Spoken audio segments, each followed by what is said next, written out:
വസ്ത്രധാരണത്തിന്റെ സ്വാതന്ത്ര്യത്തെ കുറിച്ച് ഇവിടെ എന്താണ് ഇന്ത്യൻ ഭരണഘടനയിൽ പറയുന്നത്?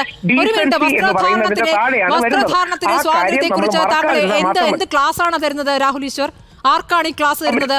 ഇന്ത്യക്കാർക്ക് എന്ത് ധരിക്കണം എന്ന നിർദ്ദേശം നൽകാൻ രാഹുൽ ഈശ്വർ ആരാണ്? അങ്ങനെയല്ലല്ലോ.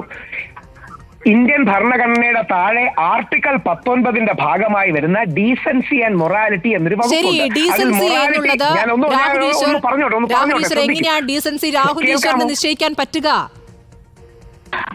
ആ ഡീസൻസി ആരാണ് തീരുമാനിക്കുന്നത്? രാഹുൽ ഈശ്വറിന്റെ കോൺസെപ്റ്റ്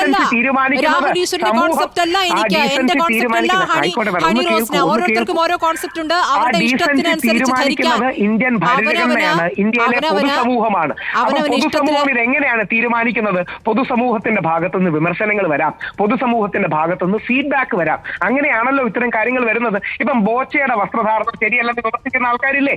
അതേപോലെ വ്യത്യസ്ത വിമർശനങ്ങൾ വരുമ്പോൾ നമ്മൾ അസഹിഷ്ണുത കാണിക്കരുത്. ഒരു വരി കൂടെ പറഞ്ഞ് ഞാൻ അവസാനിപ്പിക്കാൻ ആഗ്രഹിക്കണം. ഹണി റോസിനെ വിമർശിക്കുമ്പോൾ ഇത്രയും അസഹിഷ്ണുത പാടുണ്ടോ?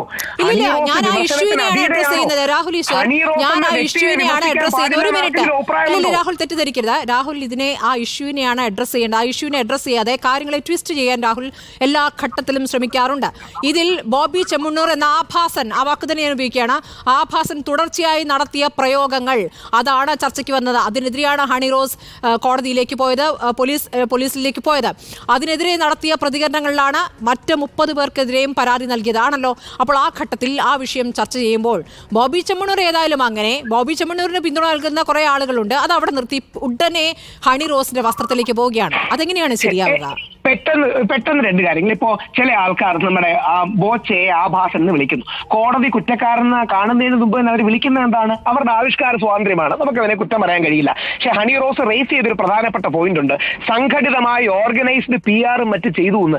അങ്ങനെ ഒരാളോടെങ്കിലും ഞാൻ എന്തെങ്കിലും പറഞ്ഞിട്ടുണ്ടെന്ന് എവിടെങ്കിലും തെളിയിക്കുകയാണെങ്കിൽ എന്റെ പൊതുജീവിതം ജയിലിൽ വിടണം.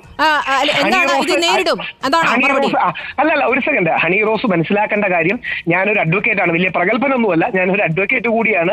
ഇത് ഞാൻ തന്നെ നേരിടും. കാര്യം എനിക്ക് രാമപിള്ള സാറിനെ എൻഗേജ് ചെയ്യാനോ മുകുൾ റോഹത്തക്ക് എൻഗേജ് ചെയ്യാനുള്ള കാശൊന്നുമില്ല. അതുകൊണ്ട് രാഹുൽ ഈശ്വർ തന്നെ, അഡ്വക്കേറ്റ് രാഹുൽ ഈശ്വർ ആയതുകൊണ്ട് ഞാൻ തന്നെ നേരിടും. രണ്ട്, ഹണി റോസ് എന്നെ തെറ്റിദ്ധരിക്കരുതെന്ന് മാത്രമേ ഹണി റോസിനോട് പറയാനുള്ളൂ. ഹണി റോസിനോടുള്ള വിമർശനം എന്നും ഉണ്ടാകും. പക്ഷേ ഒരു ഓർഗനൈസ്ഡ് PR ഒരാളോട് ഹണി റോസിനെ കുറിച്ച് മോശം പറയണമെന്നോ, ഒരാൾക്കെതിരെ ഹണി റോസിനെ കുറിച്ച് ഒരു സ്ഥലത്തെങ്കിലും ഞാൻ എന്തെങ്കിലും ആഭാസം പറഞ്ഞിട്ടുണ്ടെങ്കിൽ, ഒരു സ്ഥലത്തെങ്കിലും ആഭാസം പറയാൻ ആരോടെങ്കിലും പറഞ്ഞിട്ടുണ്ടെന്ന് ആർക്കെങ്കിലും തെളിയിക്കാൻ കഴിഞ്ഞാൽ എന്നെ വിചാരണ പോലും കൂടാതെ 3 വർഷമോ എത്രയെങ്കിലും വർഷം തടവിലിടണം.